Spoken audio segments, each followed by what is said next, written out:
एक दिन भगवान शिव ने उन दोनों भक्तों की परीक्षा लेने के लिए एक अद्भुत खेल रचा। उस दिन भक्त कन्ना और पुरोहित दोनों ही उस मंदिर में उपस्थित थे। अचानक शिव जी की एक आंख से खून बहने लगा और खून लगातार बह रहा था। यह देखकर पंडित जी बड़े आश्चर्य में पड़ गए और कन्ना व्यथित हो गया, बड़ा विचलित हो गया। पंडित जी ने तुरंत मंत्रोच्चार का पाठ करना शुरू कर दिया, लेकिन खून की अविरल धारा बहती रही, वो रुक नहीं रही थी। लेकिन कन्ना मन से बहुत व्यथित हो गया कि हे ईश्वर, ये क्या हो रहा है? आपकी आंख से खून, मैं बहुत कष्ट में हूं।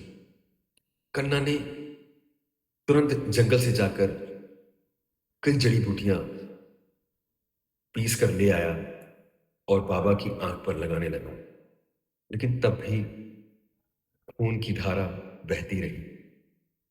तब कन्ना ने सोचा, क्यों ना मैं अपनी आंख निकालकर भोले बाबा की आंख में लगा दूं, तो शायद खून बंद हो जाए। कन्ना ने ऐसे ही किया। अपनी कमर में बंधी कटार निकाली और तुरंत अपनी आंख में डालकर अपनी आंख निकाली और भोले बाबा की आंख में लगा दी। जैसे ही कन्ना ने अपनी आंख लगाई, खून की धारा तुरंत रुक गई।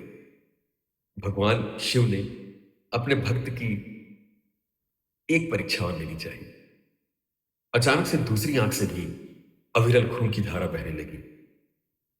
कन्ना ने सोचा, अरे, अब ये क्या हुआ?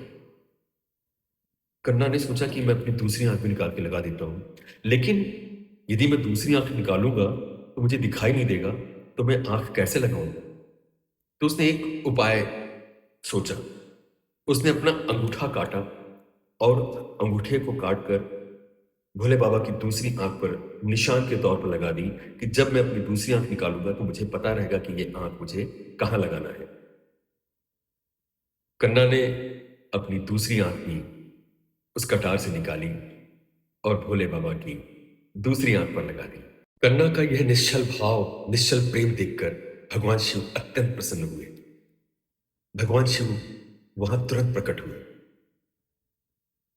और उन्होंने कन्ना का हाथ पकड़ लिया और उसे उठाकर अपने हृदय से लगा लिया। भगवान शिव बहुत प्रसन्न थे। भगवान शिव ने कहा, कन्ना, मैं तुम्हारी भक्ति से अत्यंत प्रसन्न हूं।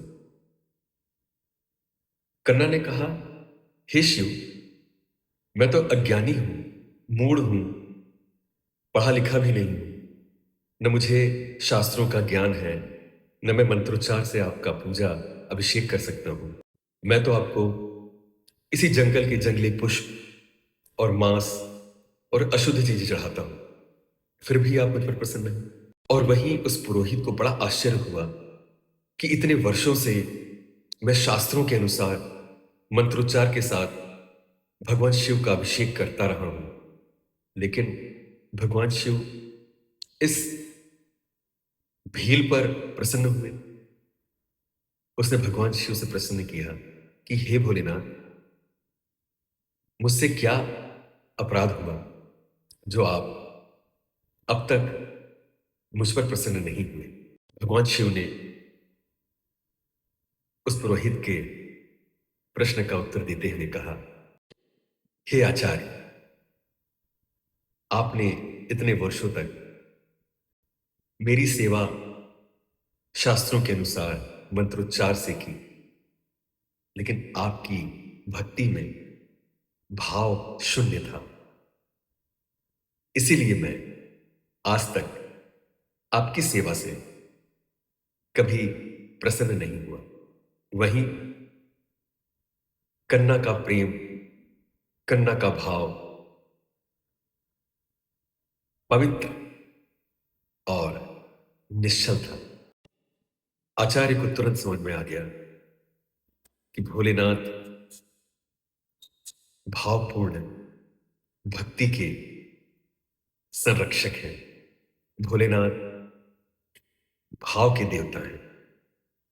भोलेनाथ को सोने चांदी के बर्तन, पकवान, सुगंधित पुष्प, मंत्रोच्चार, शास्त्रों के कठिन मंत्र, ये सब नहीं, ईश्वर को भक्त का निश्चल और शुद्ध भाव आनंद देता है। यदि भक्त ईश्वर से सच्चे भाव से, सच्ची श्रद्धा से सिर्फ आंख बंद करके ईश्वर का मनन भी कर ले, तो भी मेरे भोलेनाथ प्रसन्न हो जाते हैं। यह कहानी कैसी लगी कमेंट के माध्यम से अवश्य बताइएगा। इस कहानी को लाइक करिए, शेयर कर दीजिए। हर हर महादेव।